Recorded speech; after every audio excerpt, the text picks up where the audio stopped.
ജന്മാദ്യസ്തേതോന്നയാതിതരതച്ചാർത്തേഷവിജ്ഞസ്വരാട് തേനേ ബ്രഹ്മഹൃദായ ആദികവേ മുഹ്യന്തി യത്സൂരയ തേജോവാരിമൃതാം യഥാവിനിമയോ യത്ര ത്രിസർഗോ മുഷാ ധാമനാസേന സദാ നിരസ്തകുഹകം സത്യം പരം ധീമഹി. നമസ്കാരം. സനാതനധർമ്മ സംഹിതകൾ പങ്കുവയ്ക്കാനായുള്ള ചാനലായ നാദശ്രീയിലേക്ക് എല്ലാവർക്കും സ്വാഗതം. പ്രിയരെ, ശ്രീമദ് ഭാഗവത വിചാരത്തിൽ ശ്രീ നാരദ മഹർഷി എല്ലാം വിരക്തി വന്നു. ഈശ്വരനിലേക്ക് എത്താനുള്ള ഏക തടസ്സമായിട്ടുള്ള അമ്മ, ആ അമ്മയെ പാമ്പ് കടിച്ച് മരിച്ചു എന്ന് പറഞ്ഞു. തുടർന്ന് അദ്ദേഹം ഈ പ്രപഞ്ചമായിട്ടുള്ള ബന്ധമൊക്കെ വിട്ടു. കുറേ ഈശ്വര കഥകളും സത്സംഗ കൊണ്ടും അദ്ദേഹത്തിന് ബോധ്യമായിട്ടുണ്ട് ഈ പ്രപഞ്ചത്തിലൊന്നും ശാശ്വതമല്ല. നമ്മളാണെങ്കിൽ എങ്ങനെ ജീവിക്കും, വീടില്ലാതെ എങ്ങനെ ജീവിക്കും, ഒരേ ഒരു ആശ്രയമായിട്ടുള്ള അമ്മ പോയാൽ ആ കുട്ടി എങ്ങനെ ജീവിക്കും, ഇതൊക്കെ നമുക്ക് ചിന്തയുണ്ടാവും. സ്വാഭാവികമായിട്ട് ചിന്ത വരണമല്ലോ. ഇതൊന്നും ഉണ്ടായില്ല. അപ്പം അങ്ങനെ ഈ ലോകത്തിൽ വന്ന് പെട്ട് കഴിഞ്ഞാൽ ഒരു മാർഗം അങ്ങോട്ട് ഉണ്ടാവുക എന്നതാണ്. അതിലുറപ്പിക്കാൻ പലർക്കും കഴിയില്ല. പക്ഷേ നാരദൻ സാധാരണ ഒരു കുട്ടിയല്ല എന്നൊക്കെ ആദ്യം തന്നെ പറയുണ്ടായി. അദ്ദേഹം നേരെ വടക്കോട്ട് പോവുകയാണ് ഉണ്ടായത്. പല തരത്തിലുള്ള കാഴ്ചകൾ, മൃഗങ്ങൾ, പക്ഷികൾ, സസ്യജാലങ്ങൾ, കുളങ്ങൾ എല്ലാം കണ്ടു. വിശപ്പ് തോന്നി. ഒരു ആൽവൃക്ഷത്തിൻ്റെ ചുവട്ടിലിരുന്ന കഥ പറയുകയാണ്. 16ാമത്തെ ശ്ലോകം മുതൽ. തസ്മിന്നിൻ മനുജേരണ്യേ പിപ്പലോപസ്ഥാശ്രിത ആത്മനാത്മാനമാത്മസ്ഥം യഥാശ്രിതമതിഞ്ച അചിന്തയം. പറയണ നിർമനുജേ, മനുഷ്യൻ ഇല്ലാത്തതായ, മനുജൻ മനുഷ്യൻ, നിർമനുജൻ മനുഷ്യനില്ലാത്തതായ, തസ്മിൻ അരണ്യേ, ആ കാട്ടിൽ, വിജനമായ കാട്ടിൽ, പിപ്പലോപസ്ഥേ, പിപ്പലം അശ്വത്ഥം, അരയാൽ, അതിൻ്റെ താഴെ ഇരുന്നു. ആശ്രിത, ഉപവേശിച്ചിട്ട് ഇരുന്നിട്ട്. പിന്നെ എന്ത് ചെയ്തു? ആത്മസ്ഥം ആത്മാനം ചിന്തയ. അവിടെ നോക്കണം, ആത്മാവിനെ, ആത്മാവ് കൊണ്ട്, ആത്മസ്ഥം ഹൃദയത്തിലിരിക്കുന്ന ആത്മാവിനെ ചിന്തിച്ചു. യഥാശ്രുതം, ഗുരുമുഖത്തിൽ നിന്ന് കേട്ടത് അനുസരിച്ച്. കേട്ടല്ലാണ്ട് ഒന്നിനെക്കുറിച്ചും ഒരു ആശയം ഉണ്ടാവില്ലല്ലോ. അപ്പോൾ ആ സജ്ജനങ്ങൾ അമ്മയ്ക്ക് പറഞ്ഞു കൊടുത്തത്, അമ്മയെ അവരെ ശുശ്രൂഷിച്ചപ്പോൾ അവരിൽ നിന്നും കേട്ടതനുസരിച്ച് ഞാൻ ആത്മവിചാരം ചെയ്തു എന്ന് ചുരുക്കം. അവിടെ ആത്മന, ആത്മാനം, ആത്മസ്ഥം, 3 ആത്മപ്രയോഗമുണ്ട്. ഒന്ന് നമ്മളിലുള്ള ആത്മാവിനെ, അതാണ് ആത്മസ്ഥം. ആത്മന, ആത്മാവ് കൊണ്ട്, ആത്മാവ് കൊണ്ടേ ആത്മാവിനെ ചിന്തിക്കാൻ പറ്റുള്ളൂ. ആശ്രിത, ആത്മാനം, ആത്മസ്ഥം, ആത്മന ചിന്തയം. ആത്മാവ് കൊണ്ട് ആത്മാവിനെ, എവിടെ ഇരിക്കണം ആത്മാവിനെ? ആത്മസ്ഥം ആയതിനെ ചിന്തിച്ചു. എപ്പോൾ? ഏത് പ്രകാരത്തിൽ? യഥാശ്രുതം, കേട്ട പോലെ. ധ്യായത ചരണാംബോജം ഭാവനിശ്ചിത ചേതസ ഉത്കണ്ഠ്യാശ്രുകലാക്ഷസ്യഹൃദ്യാസീന്മേഷനേർഹരി. ആത്മാവിനെ ചിന്തിക്കുമ്പോൾ അതിൻ്റെ ഗുണമുണ്ടാവുമല്ലോ, തീർച്ചയായിട്ടും ഉണ്ടാവും. ഭാവനിർജിത ചേതസ, ഭക്തിയാൽ ജയിക്കപ്പെട്ട മനസ്സുകൊണ്ട്. ഭാവനിർജിത ചേതസ എന്ന് പറഞ്ഞാൽ ഭക്തിയാൽ. ഭാവം എന്ന് പറയുമ്പോൾ ഭക്തി എന്നൊരർത്ഥമുണ്ട്. അതിന് പല അർത്ഥങ്ങളാണ് ഒരു വാക്കിന്, സന്ദർഭത്തിനനുസരിച്ചാണ്. ആ ഭക്തി കൊണ്ട് ഞാൻ എന്ത് ചെയ്തു? മനസ്സിനെ ജയിച്ചു. സാധാരണ വിചാരവികാരങ്ങൾക്ക് ആ മനസ്സ് അടിമപ്പെടാത്ത വിധത്തിലാക്കി ഭക്തി കൊണ്ട്. ഇപ്പോൾ ഭക്തി കൊണ്ട് സാധിക്കും. സാധന കൊണ്ട് മനസ്സ് സാധാരണ നിലയിൽ നിന്ന് വ്യത്യസ്തമാവും. പ്രപഞ്ചത്തിലേക്കൊന്നും പോവില്ല. ആത്മാവിനെയാണല്ലോ ഏതായാലും ചിന്തിക്കുന്നത്. ഭക്തിയാൽ ജയിക്കപ്പെട്ട മനസ്സുകൊണ്ട് എന്തു ചെയ്തു? ചരണാംഭോജ ധ്യായത, ഭഗവാന്റെ ചരണോഭോജത്തെ, താമരപ്പൂ പോലെയുള്ള കാലുകളെ, പാദകമലത്തെ ധ്യായത, ധ്യാനിക്കുന്നവനും. ഉത്കണ്ഠ്യാശ്രുകലാക്ഷസ്യ, ആയുസ്സുക്യം കൊണ്ട് അശ്രുകളോടുകൂടി, അക്ഷികളോടുകൂടിയും ഇരിക്കുന്ന. ഔത്സുക്യം താല്പര്യം, ഭഗവാൻ പാദപത്മത്തെ ചിന്തിക്കുന്നതിൽ ഉള്ള സുഖം നിമിത്തം അതിലുള്ള താല്പര്യം കുറച്ചൊക്കെ ഇങ്ങനെ അനുഭവപ്പെടുമ്പോഴാണ് താല്പര്യം വരിക. പെട്ടെന്ന് ആദ്യം ഉണ്ടാവില്ലല്ലോ, പക്ഷെ പിന്നീട് തോന്നും ഇത് വളരെ സുഖമായിട്ടുള്ള ഒരു അവസ്ഥയാണ്. ഉത്കണ്ഠ്യാശ്രു കലാക്ഷസ്യ, സന്തോഷം കൊണ്ട് എൻ്റെ 2 കണ്ണിൽ നിന്നും കണ്ണീർ ധാരധാരയായിട്ട് ഒഴുകി. അങ്ങനെ ഇരിക്കുമ്പോൾ മേ ഹൃദി ഹരി ശനൈ ആസീത്, എൻ്റെ ഹൃദയത്തിൽ ഹരി സാവധാനം, ശനൈ എന്ന് പറഞ്ഞാൽ മെല്ലെ മെല്ലെ ആവിർഭവിച്ചു, ആസീത് സ്വസ്വരൂപം സാവധാനം എൻ്റെ മനസ്സിലങ്ങനെ പ്രകാശിക്കാൻ തുടങ്ങി. ഭഗവാന്റെ കാരുണ്യം അത്രയേ പറയാനുള്ളൂ, അല്ലാണ്ട് ആർക്കെങ്കിലും അങ്ങനെ പ്രകാശിക്കുമോ ചോദിച്ചാൽ ശ്രമിച്ചവർക്ക് പ്രകാശിക്കും. ഭഗവാന്റെ അനുഗ്രഹം ഉണ്ടാവും വേണം. രണ്ടും കൂടി ചേർന്നാൽ ഈശ്വരരൂപം മനസ്സിൽ വിളങ്ങാൻ കഴിയും. വലിയൊരു സിദ്ധിയാണ്. അവിടേക്ക് എത്തിയാൽ പിന്നെ വേറൊന്നും അവർക്ക് ചിന്തിക്കാനോ പരിഭ്രമിക്കാനോ പേടിക്കാനോ എങ്ങനെയാണ് കഴിയുക ഉണ്ടാവില്ല. എന്തെങ്കിലും ഒരു വഴി ഏത് കാര്യത്തിനും ഉണ്ടാവും. അവർക്കൊന്നും പിന്നെ ഒരുപാട് ജീവിത സൗകര്യങ്ങൾ വേണമെന്നില്ല. വിശപ്പടക്കാൻ എന്തെങ്കിലുമൊക്കെ കിട്ടുക, കിടക്കാൻ എന്തെങ്കിലുമൊക്കെ സ്ഥലം തരായ അവിടെ കിടക്കുക എന്നല്ലാണ്ട് വീട് വേണം, സോഫ വേണം, ഗംഭീര കടയ്ക്ക വേണം, സദ്യ വിഭവസമൃദ്ധമായിട്ട് അതൊന്നും ഇല്ലല്ലോ. നമുക്ക് വിശപ്പടക്കാൻ മാത്രം ഉള്ള സംഗതി പോരാന്ന് തോന്നുമ്പോഴാണ് ഈ സൗകര്യങ്ങളൊക്കെ ഉണ്ടാക്കേണ്ടി വരുന്നത്, സാമ്പത്തിക ബുദ്ധിമുട്ടുകളും ഉണ്ടാവുന്നത്. അപ്പോൾ ഈശ്വരൻ മനസ്സിൽ വിളങ്ങുന്ന അവസ്ഥ ഉണ്ടായി. ഹൃദ്യാസീന്മേ ശനേർ ഹരി, വളരെയധികം ആനന്ദം മനസ്സിൽ ഉണ്ടാവുകയും ചെയ്തു. പ്രേമാതിപര നിർപ്പിന്ന പുളകാങ്കോരി നിർവൃത, ഈശ്വരൻ മനസ്സിലങ്ങോട്ട് വിളങ്ങാൻ തുടങ്ങിയുള്ള അവസ്ഥ എന്താ? ഭഗവാനിലുള്ള സ്നേഹം കൊണ്ട് ആനന്ദവും രോമാഞ്ചവും ഉണ്ടായി. എല്ലാം മറക്കുന്ന അവസ്ഥയിൽ രോമാഞ്ചത്തോടു കൂടി പുളകാങ്കോ, അതിനിർവൃത, സാധാരണ കഴിഞ്ഞ എന്തോ ഒരു ആനന്ദം, നിർവചിക്കാൻ പറ്റില്ല അത്. അങ്ങനെ ഒരു ആനന്ദത്തിൽ ഞാൻ മുഴുകി. ആനന്ദ സംപ്ലവേലീനോ നാ പശ്യം ഉഭയം മുനേ. ഹേ വ്യാസ, അപ്പോൾ ഈ 2 എന്ന ഭാവം എനിക്കുണ്ടായതേയില്ല. ഒറ്റ ഭാവമാണ്.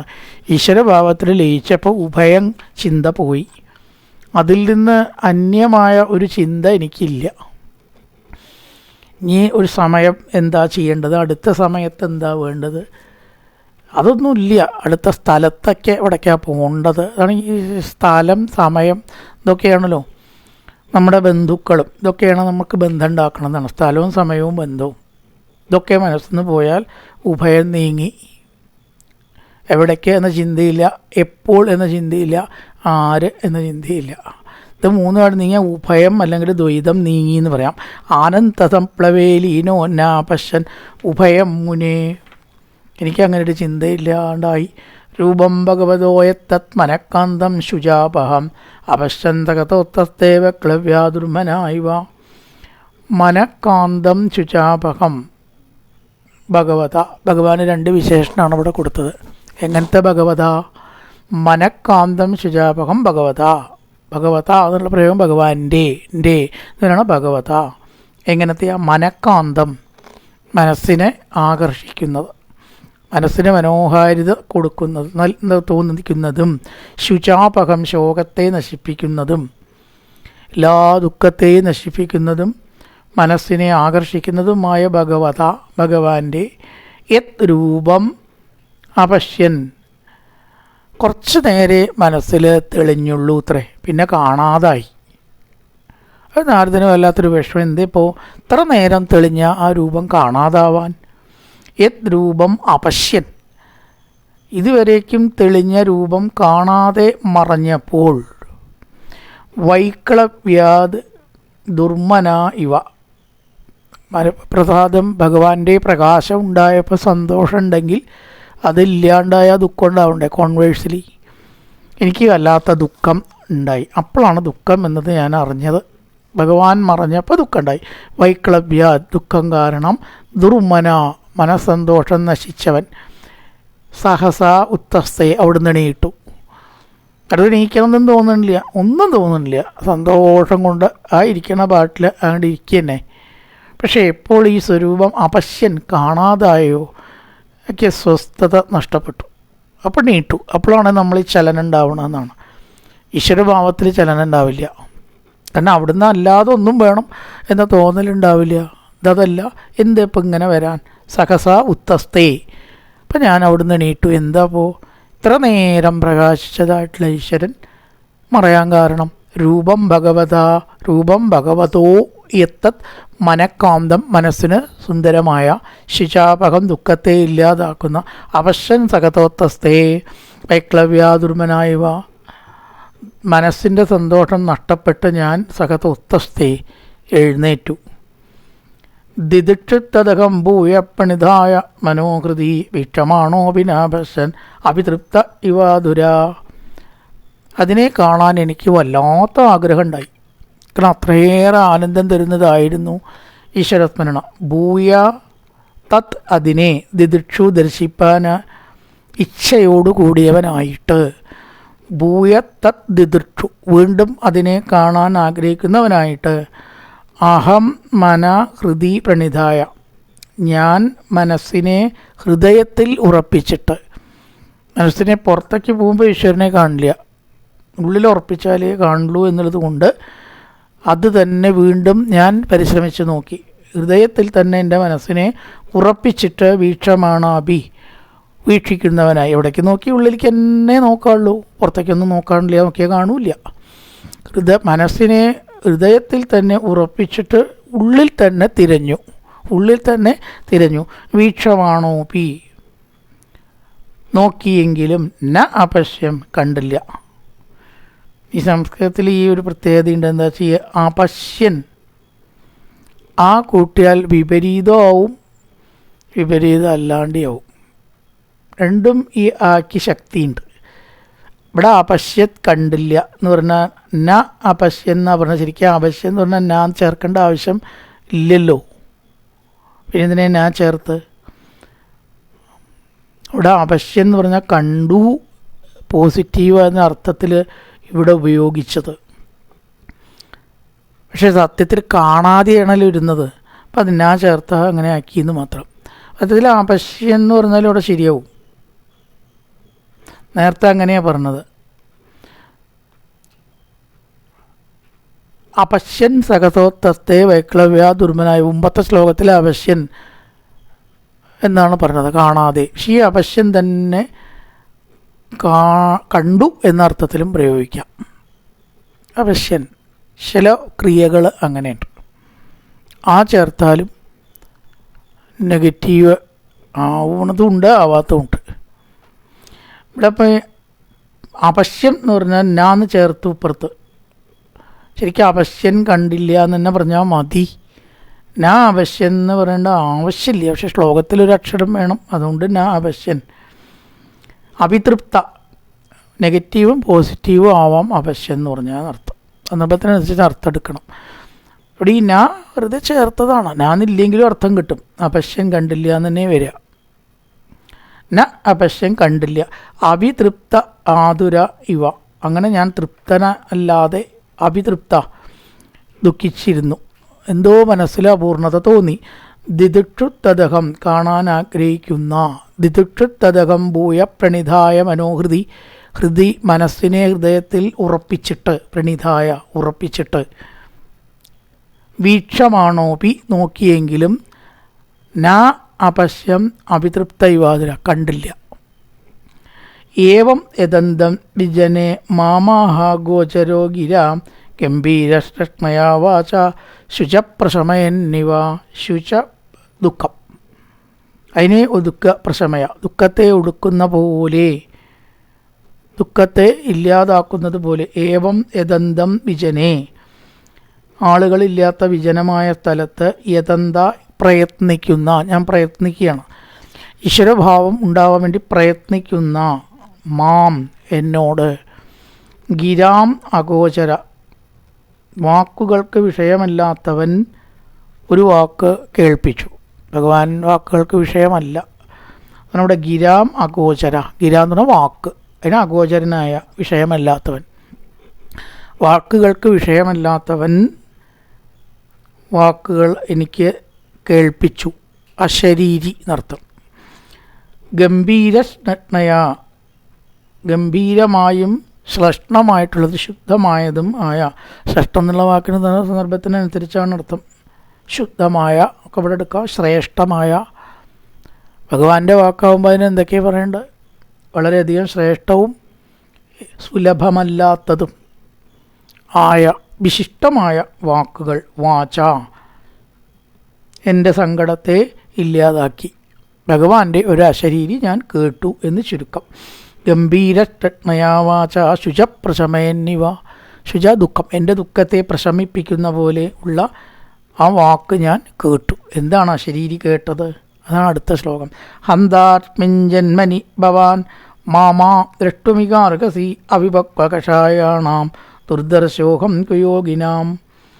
ഹന്ത കഷ്ടം, ഭവാൻ അസ്മിൻ ജന്മനി ഈ ജന്മത്തിൽ, മാം എന്നെ, ദ്രഷ്ടും കാണാനായിക്കൊണ്ട്, മാ അർഹതി നഗ്നനേത്രങ്ങളെ കൊണ്ടുള്ള എൻ്റെ ദർശനം അങ്ങേക്ക് ഈ ജന്മം സാധ്യമല്ല. ഒക്കെ സമയമുണ്ട്. സമയവും കാലവും ഇല്ലാതെ ലോകത്തിൽ ഒരു കാര്യമില്ല. നമ്മൾ ഓടി നടന്നിട്ടൊന്നും കാര്യമില്ല. ഓടി നടന്നില്ലെങ്കിലും ആ സമയം വന്നാൽ നടക്കുകയും ചെയ്യും. വിവാഹത്തിന് എത്ര നോക്കണം നമ്മൾ? എത്ര ആൾക്കാർക്ക് ആദ്യത്തെ ജാതകം തന്നെയാണ് ചേർന്ന് ഒരു മാസത്തിൻ്റെ ഉള്ളിൽ നിശ്ചയവും കഴിഞ്ഞോ കല്യാണവും അങ്ങനെയും കേൾക്കാം നമുക്ക്. കല്യാണം കഴിഞ്ഞോ ഒക്കെ വളരെ പെട്ടെന്നുണ്ടായി. അതൊക്കെ ചേർന്ന് പിന്നെ അങ്ങോട്ടും ഇങ്ങോട്ടും പോക്കും കാണലും നിശ്ചയിക്കലും എന്തിനാ ഇപ്പം നീട്ടണം? ചില ആൾക്കാരോ കൊല്ലക്കണക്കിന് 100 കണക്കിന് ജാതകം നോക്കണമുണ്ട് അല്ലേ? അപ്പോൾ സമയം എല്ലാറ്റിനും ഉള്ളതുകൊണ്ട് ഈ ജന്മത്തിൽ നാരദ എൻ്റെ പൂർണ്ണമായ അനുഭവം അങ്ങേക്ക് ഉണ്ടാവില്ല. ഇപ്പം ഈ കിട്ടിയതൊക്കെ ഉള്ളൂ. ഒരു ജന്മം കാത്തിരിക്കേണ്ടി വരും. ഹന്ത അസ്മിൻ ജന്മനി ഭവാൻ മാമാ ദ്രഷ്ടുമിഹാർഹസി. എന്നെ മാം ദ്രഷ്ടുമിഹാർഹസി, എന്നെ കാണാൻ ഈ ജന്മത്തിൽ അറിയിക്കുന്നില്ല. മാ എന്ന് പറഞ്ഞാൽ എന്നെ, 2 മാ ഉണ്ട് അവിടെ. ഒന്ന് എന്നെ ഒന്നും എന്ന് ഇല്ല എന്ന നെഗറ്റീവിന് സംസ്കൃതത്തിൽ മാ എന്നാ പറയുക. കാണാൻ അർഹിക്കുന്നില്ല. ഇവിടെ നമാം ദൃഷ്ടുമികാർഹതിയും ചില ഗ്രന്ഥത്തിൽ പാടുന്നുണ്ട് കേട്ടോ. മാം എന്ന് പറഞ്ഞാൽ എന്നെ, നാന്ന് പറഞ്ഞാൽ ഇല്ല. നമാം ദൃഷ്ടുമികാർഹസി ചിലത്തിലൊക്കെ അങ്ങനെയാണ്. അതുകൊണ്ട് വായിക്കണതിലൊക്കെ അങ്ങനെയാവും. നമാം ദൃഷ്ടുമികാർഹതി, മാം ദൃഷ്ടുമികാർ, രണ്ടും ഒരർത്ഥം തന്നെ. ഒന്ന് എന്നെ, ഒന്ന് ഇല്ല എന്നുള്ളതിനാണ് പ്രയോഗിച്ചിരിക്കുന്നത്. മാമാ ദൃഷ്ടുമികാർഹതി. ചെല്ലുമ്പോൾ മാമാ സുഖം വരിക. അന്താത്മൻ ജന്മനി ഭവാൻ മാമാ ദൃഷ്ടുമികാർഹസി നമാം ദൃഷ്ടുമികാർഹസി, രണ്ടും ശരിയാണ്. അവിഭക്ത കഷായാണാം ദുർദർശോഹം കുയോഗിനാം. എന്താണ് എപ്പോഴും എന്നെ കാണാത്തത്? അവിഭക്ത കഷായാണാം. കഷായം എന്ന് പറഞ്ഞാൽ കലർന്ന അവസ്ഥ ആണ്. ഈ കഷായം കുടിക്കുക, ഒരുപാട് മരുന്നുകൾ ചേർന്ന് കലർന്നതിനെ നമ്മൾ എന്തു പറയുക? കഷായം എന്ന് പറയുക. എല്ലാം ചേർന്നത് എന്നർത്ഥാണ് ആ വാക്കിനുള്ളത്. ഒരുപാട് മരുന്നുകളുടെ കോമ്പിനേഷനാണല്ലോ കഷായം. ഇപ്പോൾ ഇവിടെ മനസ്സിൽ ഈ രജസ്തമോ ഗുണങ്ങളിങ്ങനെ പലതും കലരുമ്പോൾ, വിഷയവാസനകൾ കലർന്നാൽ അതിലെന്തുണ്ടാവില്ല? ഈശ്വര പ്രതിഫലനം ഉണ്ടാവില്ല. അവിഭക്ത കഷായണം. അവിഭക്ത പക്വതയില്ലാത്ത കലർപ്പുള്ള മനസ്സിൽ, ശുദ്ധമല്ലാത്തതിനാണ് നമ്മൾ കലർപ്പ് പറയുക. കലർന്ന ശുദ്ധമല്ലല്ലോ. അപ്പം കലർപ്പില്ലാത്ത ശുദ്ധ മനസ്സിൽ എന്നെ കാണാൻ പറ്റില്ല. ദുർദർശോഹം കുയോഗിനാം വേണ്ട വിധത്തിൽ പാകത വരാത്തവർക്ക്. എന്തൊക്കെയോ ശ്രമിച്ചിട്ടുണ്ട്, പക്ഷേ അവിടേക്ക് എത്താനുള്ള യോഗ്യത ആവാത്തവരാണ് കുയോഗികൾ എന്ന് പറയുക. യോഗിയാണ്, ശ്രമമുണ്ട്, പക്ഷെ അവിടേക്ക് എത്തിയിട്ടില്ല. ഇനിയും കുറച്ചും കൂടി പടി മുന്നോട്ട് പോകണം. അവരെയാണ് കുയോഗി എന്ന് പറയുക. ശ്രമം നടത്തി, പക്ഷേ ഇനിയും മുന്നോട്ട് പോകാൻ ഉണ്ട് എന്നുള്ളവരെ നമുക്ക് കുയോഗികൾ എന്ന് പറയാം. കുയോഗിനാം സംസ്കൃതത്തിൽ. കുയോഗിനാം മനസ്സിന് പൂർണ്ണമായിട്ടുള്ള ശുദ്ധത വരാത്തവർക്ക് എൻ്റെ ആ ഒരു ദർശനം സാധ്യമല്ല. ദുർദർശോഹം കുയോഗിനാം. അവർക്ക് ഞാൻ കാണാൻ അർഹനല്ല, കാണാൻ പ്രയാസം ആണ്. അപ്പം അങ്ങേക്ക് കുറേ ആയിട്ടുണ്ട്, പക്ഷേ ലേശം കൂടി ഒന്ന് ശുദ്ധാവാണ്ട്. 80-85% ആയിരിക്കണു. എന്നാലും ദേശാംശം അവിടെ ശുദ്ധിയിൽ കുറവ് വന്നാൽ ഈശ്വരൻ ഉണ്ടാവില്ല എന്ന്. അത്രയും ശുദ്ധമാവണം, അവിടെ ഈശ്വരപ്രസാദം ഉണ്ടാവുള്ളൂ. അതാണ് നമ്മൾ എന്താ ഇപ്പം ഞാൻ ഇത്രയൊക്കെ പ്രാർത്ഥിച്ചു, ഇത്രയൊക്കെ ചെയ്തു, ഇത്രയൊക്കെ വായിച്ചു, ഇത്രയൊക്കെ അമ്പലത്തിൽ പോയി, എനിക്കെന്താ ഒരു അനുഗ്രഹം അവിടുന്ന് കിട്ടണില്ലല്ലോ. ചിലർ പറയുന്നത് കേട്ടിട്ടുണ്ട്. അതവരുടെ മനസ്സ് ശുദ്ധമായിട്ടുണ്ടായി വരുന്നേ ഉള്ളൂ. അതുകൊണ്ടാണ് പൂർണ്ണമായിട്ട് ആ അവസ്ഥയിൽ എത്തിയിട്ടുണ്ടാവില്ല. എത്തിയ ഈശ്വര സാന്നിധ്യം അവിടെ ഉറപ്പാണ്. ഭാരതനടക്കം അങ്ങനെയാണ്. പിന്നെ നമ്മുടെയൊക്കെ കഥ എന്താ? ഇപ്പം ഏതായാലും അവിപക്വ കഷായാണാം ദുർദർശോഹം കുയോഗിനാം സകൃത്യദർശിതൻ രൂപം ഏതത് കാമായ തേനക മക്കാമശനകേ സാധു സർവാൻ മുഞ്ചതികൃച്ചയാൻ. സകൃത്ത് ഒരിക്കൽ, രൂപം സ്വരൂപം, ദർശിക്കപ്പെട്ടു എന്നത് യാതൊന്നോ, ഏതത് എന്നത് യാതൊന്നോ. അനഘ പാപമില്ലാത്തവനെ, നിന്റെ ആഗ്രഹത്തിനായിക്കൊണ്ട് ഞാൻ മെല്ലെ ഹൃച്ചയാൻ മുഞ്ചതി ഉപേക്ഷിക്കുന്നു. അപ്പോൾ എന്തിനാ അപ്പം ഇത് കാണിച്ച് തന്നത്? ലേശം ഒന്ന് കാണിച്ചു തന്നത് താല്പര്യം ഉണ്ടാവാൻ. ഈ സീരിയലാണെങ്കിലും വേറെ കഥകളാണെങ്കിലും ലേശം ഒന്ന് ആകാംക്ഷ ഉണ്ടാക്കാൻ ചില ഭാഗം തുടങ്ങണതിൻ്റെ മുമ്പ് അങ്ങനെ കാട്ടും ഇല്ലേ. അപ്പോൾ ചില വിചാരിക്കും കഥ തുടങ്ങിയെന്ന്. പിന്നെയാണ് ഇടയ്ക്ക് ആദ്യ പേരും നാളൊക്കെ എഴുതി നാളാണ് അവർ ഡയറക്ഷൻ. തുടങ്ങിയില്ല അല്ലേ എന്ന പോലെ അതിലേക്കൊരു ആകാംക്ഷ ഉണ്ടാക്കാനാണ് ഒന്നിങ്ങനെ കാണിച്ചു തന്നത്. ട്രെയിലർ ഒരു ഭാഗം ഇങ്ങനെ കാണിച്ചു തന്നതാണ്. സകൃത്യദർശിതൻ രൂപമേതത്കാമായ തേനക. ഒരിക്കൽ ഈ സ്വരൂപം കാണിച്ചത് താല്പര്യം ഉണ്ടാവാൻ വേണ്ടിയിട്ടാണ്. എന്നെ കിട്ടാൻ വേണ്ടിയിട്ടുള്ള തീവ്രയത്നം നീ ചെയ്യണം. അതിനു വേണ്ടി ഒന്നങ്ങനെ കാണിച്ച് തന്നതാണ്. അത്രയേ ഉള്ളൂ. എന്നിൽ ആഗ്രഹത്തോടു കൂടിയിട്ടുള്ള സജ്ജനം എല്ലാ കാമങ്ങളെയും ഉപേക്ഷിക്കണം. അങ്ങനെ എന്നെ ഭജിച്ചാലേ എന്നെ കിട്ടുള്ളൂ എന്നതാണ് സത്യം. അതുകൊണ്ട് നിനക്ക് ലേശം കൂടി മുന്നേറാനുണ്ട്. മനസ്സ് ശുദ്ധാവാനും വിഷയവാസനകളെ മാറ്റാനും ഉണ്ട്.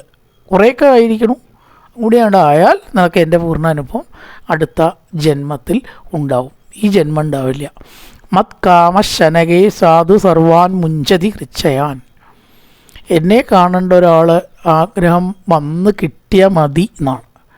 പിന്നെ അവൻ പരിശ്രമിച്ചോളും. അതിൻ്റെ ഒരു സുഖവും വിഷയങ്ങളുടെ ഒരു ദുഃഖവും രണ്ടും അനുഭവിച്ചിട്ടുള്ള ഒരാൾക്കാണ് അത്രേ ഈശ്വരനിലേക്ക് എത്താൻ കഴിയുക. പിന്നെ ചില കണ്ടീഷൻസൊക്കെ ഉണ്ട്. ഒന്ന്, ഈ പ്രപഞ്ചത്തിൽ ദുഃഖം അനുഭവിക്കണം. അല്ലാത്തവർക്ക് ഭക്തി ഉണ്ടാവാൻ സ്വതവേ പ്രയാസമാണ്. ഉണ്ടാവില്ല എന്നല്ല, അംബരീഷൻ സർവ്വസമൃദ്ധിയിൽ ഭഗവാനെ ഭജിച്ചിട്ടുണ്ട്. എല്ലാവരും അങ്ങനെ ആവില്ല. അധികവും അത് തിരിച്ചാൽ കാണുക. ലേശം ചില ക്ലേശങ്ങൾ ഉണ്ടാവണം. എന്തിനാ തരണം? അത് എൻ്റെ അനുഗ്രഹമാണെന്നാണ് പറയണത്. ഇതിന്ന് സുഖം കിട്ടില്ല എന്ന് നേരത്തെ അവർക്ക് അറിവുണ്ടാവും. മറ്റവരൊക്കെ ഈ സുഖം അനുഭവിച്ചിടത്തോളം കാലം പ്രപഞ്ചം ദുഃഖമാണോ എന്ന് അവർ സമ്മതിക്കില്ല. ആ ഒരു രീതിയിൽ അവർ ചിന്തിക്കില്ല. അയ്യേ, വീടും കുട്ടികളും കേട്ട് സുഖമായിട്ട് ഇങ്ങനെ ഇരുന്നിട്ടില്ലെങ്കിൽ എന്താ ഒരർത്ഥമുള്ളത്? കാരണം എന്താണ്, അതിന് സുഖം കിട്ടിയിട്ടുണ്ട്.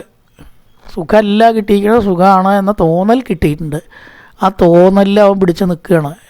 ഇതൊക്കെ ഇല്ല, അത് വെറുതെ സന്യസിച്ച് നാമം ചോദിച്ച് നടന്നിട്ട് എന്താ കാര്യം? അവനോട് ആത്മീയം ചില ആൾക്കാർ ഏൽക്കുക പോലും ഇല്ല. നീ ഉണ്ടാണ്ടിരിക്കുക എന്നൊരു തോന്നലാവും അവർക്കുണ്ടാവുക. അപ്പം ദുഃഖം തരണം എന്തിനാ? ഇത് ദുഃഖകരമാണ് എന്ന അറിവ് ആദ്യം തന്നെ ഉണ്ടാവും, സ്വതവേ ദുഃഖമാണെങ്കിൽ. അല്ലാത്തവർക്ക് ദുഃഖം ഉറപ്പാണ്. അത് ഇപ്പോഴല്ലാന്നേ ഉള്ളൂ, വളരെ കാലം കഴിഞ്ഞിട്ടാവും അവർക്ക് ദുഃഖം ഉണ്ടാവുക. അപ്പോൾ ഈശ്വരനിലെത്താൻ അത്രയും താമസം ഉണ്ടാവും. അപ്പോൾ വേഗം ദുഃഖം തരണവർ, ശരിക്കും അനുഭവിക്കുന്നവർ ഭഗവാനോട് നന്ദി പറയുക വേണ്ടത് എന്നാണ് പറയണത്. കുന്തിദേവി ഇതാണ് ദുഃഖത്തെ ശോഷിച്ചത്. അപ്പോൾ ഭഗവാൻ വേഗം അവന് കൊടുക്കുകയാണ് അറിവ്. ഇതിൽ നിന്ന് ദുഃഖമേ കിട്ടുള്ളൂ. മറ്റവർക്കോ അതുതന്നെയാണ് ഗതി, പക്ഷേ താമസം ഉണ്ടാവും. അപ്പോൾ എത്രത്തോളം വേഗം നമ്മൾ ദുഃഖം അനുഭവിക്കണോ അത്രത്തോളം വെരി താങ്ക്സ് ഭഗവാനെ എന്ന് പറയുക. കാരണം നമ്മളെ ഇതിലിട്ട് ബുദ്ധിമുട്ടിക്കാൻ ഭഗവാൻ തീരുമാനിച്ചിട്ടില്ല. ദുഃഖാനുഭവം കൊടുത്ത് അതൊന്ന് കയറ്റുകയാണ്. സുഖാനുഭവം കൊടുത്തിട്ടല്ല കയറ്റണത്. ആ കയറില്ല, അവിടെ തന്നെ നിൽക്കുകയുള്ളൂ. അപ്പോൾ ദുഃഖം കൊടുക്കണം. പിന്നെ ഇപ്പോൾ അങ്ങനെ വിട്ടാൽ പറ്റില്ലല്ലോ എന്ന് വിചാരിച്ച് ചില തിക്ത അനുഭവങ്ങൾ, കയ്പ് അനുഭവങ്ങൾ കൊടുക്കുമ്പോൾ അവന് ഇതിനോടുള്ള ആസക്തി അങ്ങോട്ട് പോകും. അപ്പോൾ സുഖമുള്ള അവസ്ഥ ഏതാണെന്ന് ചിന്തിക്കുന്ന സംശയം എന്താ, ഈശ്വര ഭാവത്തിൽ കിട്ടും ചെയ്യും. അതുകൊണ്ട് ഈ അടുത്ത ജന്മത്തിൽ അങ്ങേക്ക് സത്സംഗത്തിൻ്റെ ഗുണം കിട്ടും. അങ്ങ് അല്പമായിട്ടുള്ള സത്സംഗം ഉണ്ടായില്ലോ ആ മഹർഷിമാർ അമ്മ അതിൻ്റെ ആ ഒരു ഗുണം എപ്പോഴാണ് അങ്ങേക്ക് കിട്ടാറായിട്ടില്ല, അടുത്ത ജന്മം കിട്ടും. കാരണം അദീർഘയാ സത്സേവയാ, ചെറിയ സത്സംഗം കൊണ്ട്, സത്സേവയാ അദീർഘയാ, ചെറിയൊരു കാലത്തേ ഉണ്ട്. ഇവർ 4 മാസമാണ്. എത്ര ചെറിയ ഒരു ജീവിതത്തിൽ 4 മാസം എന്ന് പറഞ്ഞാൽ വളരെ ചെറിയ കാലമല്ലേ. അദീർഘയാ എന്നു വായിക്കണം, ദീർഘയല്ല. സേവയാ ദീർഘയാ എന്നല്ല, അദീർഘയാതേ, ചുരുങ്ങിയ കാലം കൊണ്ടുള്ള സത്സംഗം കൊണ്ട് അങ്ങേക്ക് എന്തുണ്ടായി, ജാതാമയി ദൃഢാമതി, എന്നിൽ ഉറച്ച ബുദ്ധി ഉണ്ടായി. നാരദ, നിനക്ക് എന്നിൽ ഉറച്ച ബുദ്ധി ഉണ്ടായി. ജാതാമയി ദൃഢാമതി, മതി എന്ന് പറഞ്ഞാൽ ബുദ്ധി. സംസ്കൃതത്തിൽ മതി എന്ന് പറഞ്ഞാൽ ബുദ്ധിയാണ്. മതി എന്നുള്ള അർത്ഥമല്ല. മലയാളത്തിൽ മതി ടൊഞ്ഞു വേണ്ട, മതി മലയാളം. സംസ്കൃതത്തിൽ മതി ബുദ്ധി. ഹിത്വാവദ്യമിമം ലോകം ഗന്ധാമജ്ജനതാമസി, ഈ ലോകത്തെ ഉപേക്ഷിച്ചിട്ട്, അല്ലെങ്കിൽ ശരീരത്തെ എന്ന് പറയുമ്പോൾ അവിടെ ലോകത്തിന് ഉപേക്ഷിച്ചിട്ട് എൻ്റെ ഭക്തൻ എന്ന നില അടുത്ത ജന്മത്തിൽ നീ ആയിത്തീരും. ഈ ജന്മത്തിലല്ല. ഈ ജന്മം എന്ന് പറഞ്ഞാൽ ഇതിൻ്റെ മുമ്പേ ഉള്ള ജന്മത്തെ കാര്യമാണ് കേട്ടോ ഇത് പറയണത്. ഇപ്പം നാരദൻ അവിടെ എത്തിയിരിക്കണു, ഭക്തനായിരിക്കണു. ഇതിൻ്റെ മുമ്പത്തെ ജന്മത്തെ കാര്യമാണ് ഇവിടെ പറയുന്നത്, ഓർക്കണം. ഇനിയൊരു ജന്മമില്ല. ഇതിൻ്റെ മുമ്പത്തെ ജന്മത്തിൽ പറഞ്ഞതാണ് ഈ ജന്മത്തിൽ ഭക്തനാവും. ഈ ജന്മത്തിൽ ഭക്തനായി. കഴിഞ്ഞ ജന്മത്തിലത്തെ സംഭാഷണമാണ് ഇത്. അശരീരി മുഖാന്തരം ഭഗവാൻ സത്സേവയ അദീർഘയാതെ, അത്ര ദീർഘമല്ലാത്ത സത്സംഗം കൊണ്ട്, ജാതാമയി ദൃഢാമതി, മനസ്സുറച്ചു. വിഷമായാലും അമൃതമായാലും അധികം വേണ്ട എന്ന് പറയും അല്ലേ പണ്ടേ. നല്ലതായാലും കുറച്ച് മതി. അമൃത അധികം കഴിക്കണോ രക്ഷപ്പെടാൻ? വിഷമോ അധികം വേണ്ട, നഞ്ഞായാലും അധികം വേണ്ടല്ലോ. അതുപോലെ കുറച്ച് സത്സംഗം, നല്ലതായാലും ചീത്തയായാലും അതിൻ്റെ ബലം കാണിക്കും. ഹിത്വാവത്യമിമൻ ലോകം, ഈ ലോകത്തെ വിട്ട് മജ്ജനതാമസീയും, എൻ്റെ ഭക്തനാവാൻ നിനക്ക് തീർച്ചയായിട്ടും സാധിക്കും. മതിർ മയി നിബദ്ധേയെന്ന വിബദ്ധേതകർക്കിജൽ പ്രജാസർഗ നിരോധേപി മൃതിച്ച മതനുഗ്രഹാർ, എന്നിൽ ഉറച്ചതായ ഈ ബുദ്ധി ഒരു കാലത്തും നശിക്കില്ല. സത്സംഗത്തിനുള്ള ഗുണം അതാണ്. ഭക്തൻ ഒരിക്കലും അഭക്തനാവില്ല, അഭക്തൻ ഭക്തനാവാം. ഇത് തിരിച്ച് നശിക്കില്ല എന്ന് പറയണം. നിബദ്ധ, എന്നിൽ ഉറച്ച ഈ ബുദ്ധി, നിബദ്ധ ഉറച്ചതായി, മതി ബുദ്ധി, മതി വീണ്ടും വന്ന് ബുദ്ധി ഒരിക്കലും വിബദ്ധ്യതേ നശിക്കില്ല നാരദ. മതനുഗ്രഹാത് പ്രജാസർഗ നിരോധേ, എൻ്റെ അനുഗ്രഹത്താൽ പ്രളയകാലത്തും, പ്രജാസർഗ നിരോധേ എന്ന് പ്രളയകാലത്തും നശിക്കില്ല. ഒരിക്കലും ഈ ബുദ്ധി ഉണ്ടായാൽ അത് നശിക്കില്ല. കഴിഞ്ഞ ജന്മത്തിൽ ഏതൊക്കെയോ ഉറപ്പിച്ച ബുദ്ധി ആവാം നമുക്കിപ്പോൾ പുറത്ത് ചാടിയിട്ട് അതിൽ തന്നെ നിൽക്കുന്നുണ്ടാവുക എന്നാ. മറിച്ചൊക്കെ പോയാൽ അതിൽ തന്നെ വരുന്നു. ഈ ജന്മത്തെ ശ്രമമല്ല ശരിക്ക്, പൂർവ്വജന്മങ്ങളിലുള്ള ആ ഒരു സത്സംഗം കൊണ്ടും സത്വാസനകളോ സത്കർമ്മങ്ങളോ ചെയ്തതുകൊണ്ടും ആവാം. അതുകൊണ്ട് പ്രജാസർഗ നിരോധേപി, പ്രളയകാലത്ത് ഒറ്റ വാക്കിൽ പറയാച്ച സ്മൃതി അങ്ങേക്ക് ഉണ്ടാവും. എന്തുകൊണ്ട്? മതനുഗ്രഹാട്ട്, അനുഗ്രഹം കൊണ്ട്, ഈശ്വരാനുഗ്രഹം കൊണ്ടേ അതുണ്ടാവുള്ളൂ. മതിർ മയ്യ നിബദ്ധേയം, എന്നിൽ ഉറച്ചതായിട്ടുള്ള മതി ബുദ്ധി, ന വിബദ്ധേത കറക, ഒരിക്കലും നിനക്ക് നശിക്കില്ല, എന്നിലുള്ള ബുദ്ധി പോകില്ല. പ്രളയകാലത്തും എൻ്റെ അനുഗ്രഹത്താൽ നിനക്കതുണ്ടാവും എന്ന് അനുഗ്രഹിച്ചു. കായേന വാചാ മനസേന്ദ്രിയർവാപ്ത്യാത്മനാ വാ പ്രകൃതി സ്വഭാവാൻ കരോതി യത്യസ്തകലം പരസ്മൈ നാരായണായേതി സമർപ്പയാമി. ഓം പൂർണ്ണമദ പൂർണ്ണമിദം പൂർണ്ണാൽ പൂർണ്ണമുദച്യതേ പൂർണ്ണസ്യ പൂർണ്ണമാദായ പൂർണ്ണമേവാവശിഷ്യതേ. ഓം ശാന്തി ശാന്തി ശാന്തി. ഹരി ഓം ശ്രീ ഗുരുഭ്യോ നമഃ. ഹരി ഓം.